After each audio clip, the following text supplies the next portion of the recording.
Hi, welcome to this edition of Controlling Cow Cost video series. Hi, I'm Denise Schwab, Extension Beef Specialist, and today I want to talk to you about planning out your cover crop program. But if we want to implement our cover crop program so that we can get the most feed for this winter and next spring, now's the time to start that plan. There are a lot of benefits to seeding cover crops for both the grain producer and the cattleman, from soil protection and water infiltration to reduce feed cost and forage production on grain acres. But before you go out and contract for whatever cover crop is available from your local seedsman, step back and put some thought into your cover crop plan. Do you need the feed for this fall, winter, or next spring, or all three? Do you plan to graze or mechanically harvest? If you do intend to graze, what fields have the best access to water and good fencing? And what fields will grow the most forage, meaning those that you can establish the cover crop in the earliest? Early harvested fields such as seed corn, corn silage, or early maturing soybeans allow for earlier seeding, better seed to soil contact and improved germination, and provide more growing days for the cover crop to produce more feed. Spring cereal crops like oats or spring triticale will give us more fall growth, but once they freeze, growth ends. Winter cereals like winter cereal rye, winter wheat, or winter triticale will grow later into the winter season at lower temperatures and will also provide spring growth. Brassicas like turnips and radish grow at even lower fall temperatures, but they must be grazed before or immediately after a killing freeze. The time to seed cover crops ideally is mid to late August. The earlier we can get the cover crop in the ground, the more forage we can get produced for this fall's grazing.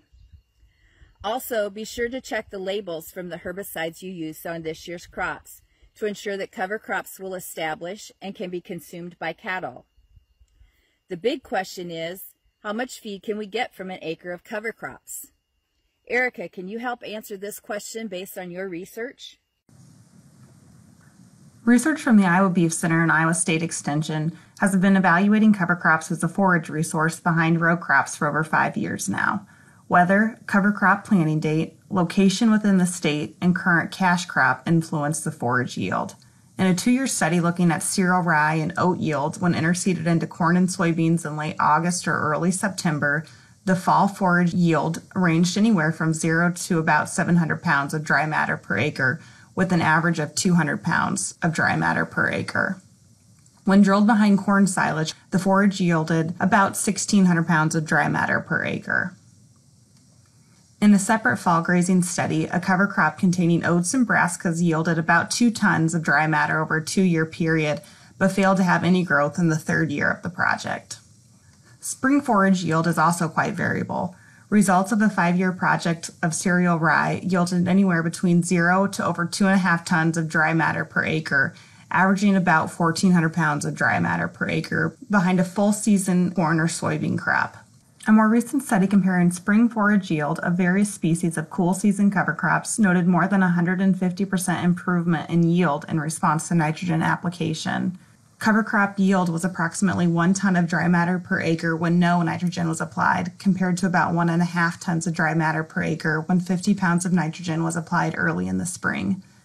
The variability in forage yield demonstrates the need to get cover crops established early to optimize forage growth and grazing potential.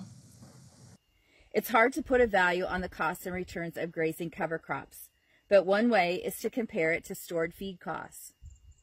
If hay costs about $120 a ton, and it is stored inside, so only about 5% storage loss, and a dry cow needs about 30 pounds of hay per day with about a 10% feeding waste, it costs about $2.08 per cow per day, plus the cost of feed delivery and manure hauling.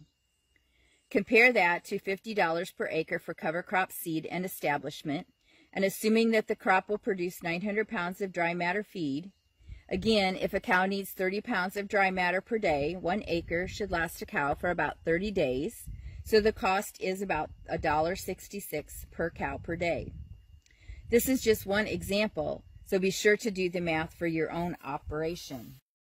For more information on growing cover crops on your operation, check out our Iowa Beef Center webpage at iowabeefcenter.org. Then go to the Production tab and click on the Forage section. Or, for personal assistance, contact your ISU Beef Field Specialist.